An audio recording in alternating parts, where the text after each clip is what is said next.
UFC 286 betting and DraftKings show. We have 15 fights this Saturday afternoon. We got an early start time. I have a max play this week. All that and then more on today's show. I'm Jon Kelly. Let's hear the picks. Kicking things off in the women's flyweight division, we have Juliana Miller coming in as a minus 410 favorite. The comeback on Veronica Hardy is plus 330. And this is a matchup where I think it's clearly a setup fight for Juliana Miller. She's the former tough winner. She fought Brogdon Walker in that fight, looked pretty good in that fight. Only 4 professional fights, so she is still super green. But what she does have is cardio and pace, and she's pretty decent at getting the fight to the ground. She holds a brown belt in Brazilian Jiu-Jitsu, and I think at least at the lower levels, all of that, despite the concerns I have with her striking defense and some other question marks in her game, I think at the lower levels, it's not really going to matter because she is so good at getting it to the ground and being so aggressive and does have good cardio. And I think against a person like Veronica Hardy, who doesn't really present much problems for her, historically, she's getting outlanded on the feet. She only defends takedowns at 46%. She's 1-4 in her last 5 UFC bouts and coming off nearly a 3-year layoff where she retired due to some concussion issues, amongst some other things. So basically, I'm not putting much faith at all in Veronica Hardy here. And honestly, I don't even know if she'll make weight off the long layoff, dropping back down to flyweight here. Regardless, I just think it's a nice matchup for Miller. The price tag is big, so I'm not going to bet it. But I do think she probably gets a late stoppage here. So Juliana Miller by submission is going to be the official pick. Next fight up, we have Ludovic Klein, a minus 210 favorite. The comeback on Jai Herbert is plus 165. And I think the early prices on Klein made a lot of sense. This line movement in his favor, I think, is correct. I just expect him to be the more active fighter of the two. I expect him to have a little bit more power as well. And it's not that Herbert doesn't have power in his own right. 8 of his 12 wins have come by knockout, but he's historically a low volume striker, very low output, and doesn't have the chin to fight like he wants to fight. And I just expect if at some point this turns into a brawl, he's gonna get clipped. I don't trust his chin. I don't trust his defensive grappling either. And we have seen Klein at least be able to show he can land takedowns in the past. So I think Klein, the more durable fighter, probably a little bit more power as well. Gonna be a little bit undersized, but I think with the wrestling upside potentially as well, and all of those other factors, just being the more active of the two, I think he gets his hand raised here. So we're going Klein by TKO. That's the official pick. And next fight up, Joanne Wood is a minus 175 favorite with Luana Carolina on the comeback at plus 150. And this is a fight that I honestly just don't have any interest in terms of DraftKings or the betting market. I think Joanne Wood should be the favorite here. I'm not sure that I would trust her at this type of a price tag though, just because like historically she's a high volume striker, has shown the ability to mix in takedowns, 1.5 takedowns per 15 minutes. I think she could maybe do that here against Carolina, who's a one-dimensional striker who can't defend takedowns or grapple really. But the way that Joanne Wood has looked in her last couple fights, where I seriously question whether or not she wants to compete anymore. And so that's why, like, her getting older, looking pretty rough her last couple times out, I don't trust her. Even though I think she's the more skilled fighter of the two, I expect her to land in more volume. But if she doesn't look to mix in the wrestling here, I think this could be a competitive striking match where the margins are going to be super thin here. So I don't trust either of these fighters. I'll say Joanne Wood by decision, but there's just better fights to target up and down the card for me. And next up in the flyweight division, we have Jake Hadley, a minus 380 favorite with Malcolm Gordon on the comeback at plus 310. He's an exciting prospect, does have, I think, a little bit of underrated striking ability, does seem to have powerful kicks. He has that high shell guard on defense. I don't expect Malcolm Gordon to have much for him on the feet here. Malcolm Gordon probably is going to try to wrap him up and grapple a little bit, but I actually think Hadley's going to have the wrestling advantage. I expect him to be the better submission grappler as well, even though he has been reversed at times in the past. I just think he's going to be the more physical fighter, the better grappler, and on the feet, I think he destroys Malcolm Gordon and eventually clips him. Gordon is a guy who we don't trust his durability. He's been knocked out multiple times. He's been hurt up and down his career. So I think Hadley actually hurts him on the feet and gets him out of there. We're going Hadley by TKO. That's the official pick. And next up, we have Christian Leroy Duncan, a minus 220 favorite with the comeback on Dusko Todorovich at plus 185. And this is one of my bets this week. I bet Dusko Todorovich at plus 185 for a unit. I also played the over 1.5 at minus 110 here. I think Duncan is a guy who has clear power. His striking is impressive. The way he times his counters, his flying knees, spinning elbows, like he's super powerful and he times those powerful strikes well. However, he's very low output. He's not a guy that's going to put a pace on his opponents. He's really just kind of waiting to land that one big shot. And then on the flip side, we've seen him get grappled in the past. It seems like his first level takedown defense is okay, but once you get him up against the fence and once you're actually able to take him down, that's where I think he could be exposed here. And Todorovich, really the only concern here is the durability. We have seen him knocked out multiple times now, but we've also seen him eat some shots in the past as well. I don't think his chin's just completely dust here. I expect him to be the much more active fighter. I expect him to move forward in the clinch up along the fence. That's where I think he has big success here against Duncan. And if he were to land takedowns, which I wouldn't be surprised if he could, I think he has all the grappling upside as well. So even though the knockout upside of Duncan is for real, and that's a concern with Todorovich, who basically only relies on head movement to play defense, he could eat a big shot here. But outside of that, this has to look like value here in terms of the money line. So like I said, I backed Dusko plus 185. The reason why I like the over 1.5 is even though I rate Duncan's finishing ability, it's just not like he's hardcore, going balls out in round one. We've seen a lot of his finishes actually come later in the fight. And I think it comes back to what I was saying before is he's not putting a ton of volume out there. He's not being super aggressive early. So I'm not convinced that if a finish happens here, it comes inside the first 7.5 minutes. I actually think it comes on the back end of the fight. I don't mind late props on the Todorovich side. I do think if a finish happens, it's going to come in the second or third round, hopefully on the Todorovich side, and we can cash both of these tickets. So we're going with my guy Dusko to get his hand raised here. And next up, we have Leron Murphy, a minus 180 favorite with Gabriel Santos, the UFC debutant fighter, on the comeback at plus 155. He is the former featherweight champion over in LFA. He seems to be an okay prospect. I just think, not that it's a terrible matchup for him, but I think on short notice here, a guy who I think is still developing a little bit. He does have a solid, well-rounded skill set, but he is pretty hittable on the feet. We've seen him rocked in the past as well. He seems to be pretty durable, so he can probably fight through a lot of those things. He's going to be active with the kicks, and I do expect him to be the more active of the two while the fight plays out at range, and that's what I like about him. But I wish we were getting a little bit bigger of a number here in order for me to be interested. Maybe he has a little bit of wrestling upside. We've seen Murphy taken down multiple times in the past, but overall, I think Murphy's just a little bit more proven, a little bit sharper on the feet as well. And if it does turn into a close decision, which is what I kind of expect, I think Murphy's probably going to be the one getting his hand raised, considering the fact that when he does land anything, the hometown crowd here is going to give him a little pop. So we're going Murphy by split decision. I do think it's going to be close. I don't have a ton of interest on DraftKings, though. Next fight up in the flyweight division, we have Muhammad Mokaev, the biggest betting favorite on the card at minus 800, and the comeback on Rafael Filho is plus 575.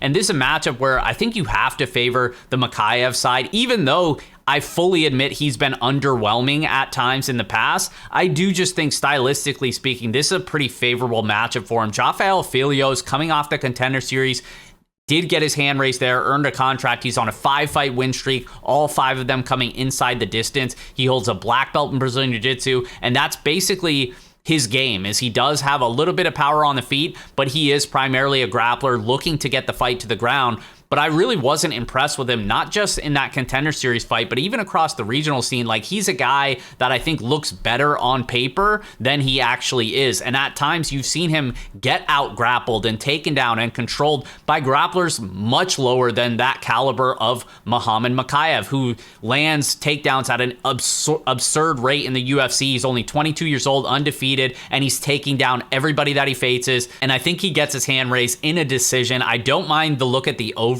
in this fight because Mokaev, while he is a decent grappler, he's not really that great of a finisher. So I think Filho is a decent enough grappler to maybe hang around and last 15 minutes. So Mokaev by decision, that's going to be the official pick. In terms of DraftKings, he's a solid floor play, but he is super expensive. So keep that in mind when constructing lineups because we have 15 fights. So there's a ton of different combinations we can play with. And I'm just not sure if I'm going to be getting up to Mokaev all that often this week. And next fight up, up, we have Sam Patterson, a minus 260 favorite with Yanal Ashmaz on the comeback at plus 220. And Sam Patterson, if you guys have listened to my stuff in the past, if you're one of the true OG listeners, you know that this is a guy that I had a big fade on the Contender Series with my guy Vinicius Sensi, who ended up winning round 1, if I'm not mistaken, before getting finished by Patterson in round 2. But obviously the fade didn't work out there, and I actually think this is an easier matchup for Patterson in this fight because Ashmaz is a guy who just seems like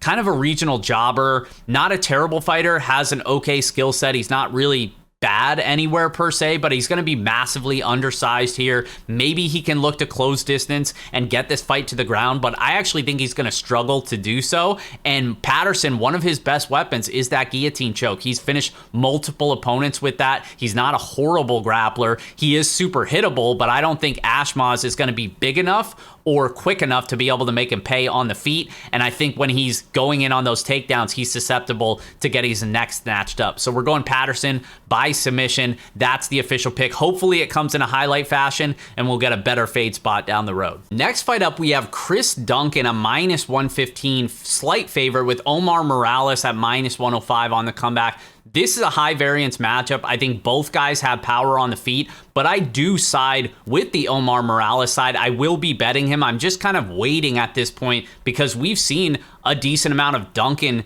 line movement in his favor. So I think maybe it could potentially keep going. He is the hometown fighter. He fights out of Scotland, so pretty close there in terms of the area. So I think maybe that could be why people are liking him in this matchup. But he's a guy who fought on Contender Series multiple times. I feel like I have a good read on him just with all the breakdowns I do on the Contender Series product.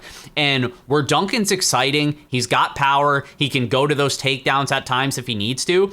I think he's super exploitable, especially with a guy like Omar Morales, who's basically just a powerful counter striker. You know, he's a guy that's waiting for you to throw at him so he can land one of those big, powerful hooks. And I just think, like, you look at the Slava Claus matchup on Contender Series, Duncan's just trying to cut off the cage, and he's too fast. He's getting hit. He doesn't move his head whatsoever. He's extremely hittable. We saw him the second time on Contender Series against Charlie Campbell. I bet Charlie Campbell there for a lot of the same reasons. He's a better striker, beat him to the punch. He could not miss in that first round. He had Duncan hurt multiple times, but Duncan's a dog. He fights through that adversity, and that's what you can say about him is he's powerful and he has heart, but I don't think the skill set has quite caught up to those attributes, and I think a guy like Omar Morales is going to be able to make him pay. So I actually think, despite the age and durability concerns on the Morales side, I think this is a really winnable matchup for him, and I expect him to make Duncan pay on one of those counters and potentially get him out of there. So we're going Morales by knockout. In terms of DraftKings, I am going to have exposure to both sides because I do think this probably ends in a finish one way or the other. Next fight up in the featherweight division, we have Jack Shore moving up to 145. He's a minus 500 favorite with Makwan Amirkhani on the comeback at plus 400. And Jack Shore is a guy who I've actually max bet in the past, that Hunter Azure fight, which ended up being more of a sweat than it probably should have been. And then I was on Ricky Simon in his last fight against him, and that paid off big as well. So I feel like I have a decent read on Jack Shore. Unfortunately, we don't really have a playable line for him here. I do think it's a pretty good matchup for him despite moving up in weight here. He's a guy who averages over 3.5 takedowns per 15 minutes. He's got solid leg kicks on the feet as well. Decent cardio, decent durability. He's just an overall pretty good fighter. And I think Makwan Amirkhani isn't really. Like, Makwan Amirkhani's super one-dimensional. He's basically got to snatch up your neck. That's the one thing he has, is an excellent front choke series, but he doesn't have good durability and he doesn't have good cardio. So even if he has maybe a chance to threaten early with a submission, outside of that, he's kind of a sitting duck because he doesn't put much volume out there on the feet, and once he gasses out, he's not going to be able to get those takedowns or really look for that submission. So he's basically round one sub or bust in my opinion. Outside of that, I think Shore wears him down and breaks him over time and gets a late stoppage. So we're going Shore inside the distance, and he's a solid pick on DraftKings as well. And I think I can say with confidence that this is where Delite's luck comes to an end. Not that he's been completely lucky, because he does have clear finishing ability, and he's been able to knock out a few guys in the past. He had that slick grappling reversal, put Hermanson in a bad spot, got the finish there. That was super surprising. A lot of people bet Jack in that spot, myself included. But I think Marvin Vittori is just a stylistic matchup nightmare for Roman Delite, because he basically, like, his strengths are going to negate anything that Delite can do here. He's a great defensive grappler. He's a brown belt in Brazilian Jiu-Jitsu, extremely durable, never been finished. His only 3 losses over his last 11 fights came against Israel Adesanya twice and Robert Whittaker. Like, outside of the true elite fighters in this division, you're not really beating Marvin Vittori. And even those elite fighters are not stopping Marvin Vittori. And Delite, just the way that he fights, he has to finish, because he's not a good round winner. Because minute by minute, he's not doing much. He's very low volume on the feet, doesn't look to grapple, can't defend takedowns. So it's like he has to clip you with something on the feet, or, you know, pull off some sort of submission here. I just don't think either of those things are going to happen in this matchup. So we're going Vittori. I think he breaks him in this fight. And potentially, I know Vittori's not known as a finishing guy, but I think he maybe breaks Delite down the stretch and gets him out of there early. So we're going Vittori. That's the official pick, and I think he's a solid target on DraftKings as well. And next up in the women's flyweight division, we have Casey O'Neill, a -180 favorite. The comeback on Jennifer Maia is +155, and I teased it earlier in the beginning of the show. This is a max play for me on Casey O'Neill. I just expect her to be the much better round winner in this fight, and I think she has more finishing potential as well. And I understand that might be a hot take this week, because a lot of people are on the veteran Jennifer Maia to give her that vet lesson. I just personally don't see it. Jennifer Maia will start on that side. Historically speaking, she's not a great round winner. She's got okay volume. She is a good technical boxer, but a lot of times she's being outlanded on the feet because of the lack of output, and she only defends takedowns at 55%. And that's where I think she's going to struggle here, because when she is taken down, she's somebody that isn't urgently working back to her feet and doesn't have a ton of submissions, even though she's a decent grappler. Only 1 submission victory across 10 UFC fights, and really has never reversed anybody in the UFC. So maybe she can sweep to get back up to her feet, but I'd be kind of surprised here, because a lot of times when she's taken down, she's closing her guard, she's playing off of her back, and as we know, that's a recipe for losing minutes, especially in women's MMA. So you're giving me the fighter at a playable price here that I think is a much better round winner, because she is so likely to land takedowns. She averages over 2.5 takedowns per 15 minutes. She's going to be much more aggressive than Jennifer Maia. I expect the output and the cardio advantage to pay dividends in this fight, even though I think Casey O'Neill's striking defense is horrible, and she eats shots in basically all of her fights. I understand that. Maia's a better technical striker and probably going to pop her head back a couple times. But outside of that, I think O'Neill just massively gas pedals her on the mat here. And when O'Neill gets in dominant positions, she makes it count with vicious elbows. She's raining down ground and pound. She's not a bad grappler either. So I don't get the narrative that Jennifer Maia is just going to box her face off, and then if she's taken down, she's just going to submit her or instantly reverse her. Like, I don't see it. I think all of the intangibles favor the Casey O'Neill side, and I think she gets her hand raised. So we're going O'Neill by decision. Max play season for me. I hope she gets her hand raised. Next fight up, we have Gunnar Nelson, a -435 favorite, with Bryan Barberena on the comeback at +350. And Gunnar Nelson's coming off a sizable layoff here. He's a guy that's not super exciting to watch, but he is a very impressive submission grappler. Most of his wins have come by submission. He's very good at taking you down, finding the back, and really just controlling you until that submission opportunity presents itself. And I think he's going to be able to land takedowns here against Bryan Barberena, who basically can't defend takedowns from anybody. He's being taken down multiple times in all of his fights. And yes, he's been matched up against primarily wrestlers lately, but even against guys that aren't really known for their takedown ability, they're still having wrestling success against Bryan Barberena. So even though I think he's the more active striker on the feet and is probably going to be out-voluming Gunnar Nelson there, I think it's only a matter of time before Nelson goes to the ground, takes his back, probably even submits him as well. So we're going Nelson by submission. That's the official pick. I don't hate him on DraftKings. He is a little bit pricey, but I do think the takedowns are super likely, and a submission is fairly likely as well. So he's not the worst play in my eyes. It's just a pretty expensive price tag. So we're going to have to see this weekend, building lineup, seeing what works and what doesn't. So keep an eye out at fightnumbers.com, where I actually rank my favorite plays in each price range. So it gives you an idea of kind of where my head's at, who I like more than who in what price ranges. So it's just something that helps you. It's completely free. Fightnumbers.com. Check it out. And in the co-main event, we have Rafael Fiziev, a minus 225 favorite, with Justin Gaethje on the comeback at plus 190. And this is an excellent matchup. I think it's going to be super exciting from a fan perspective. I think it's a great fight to target on DraftKings as well. I think both of them have big upside just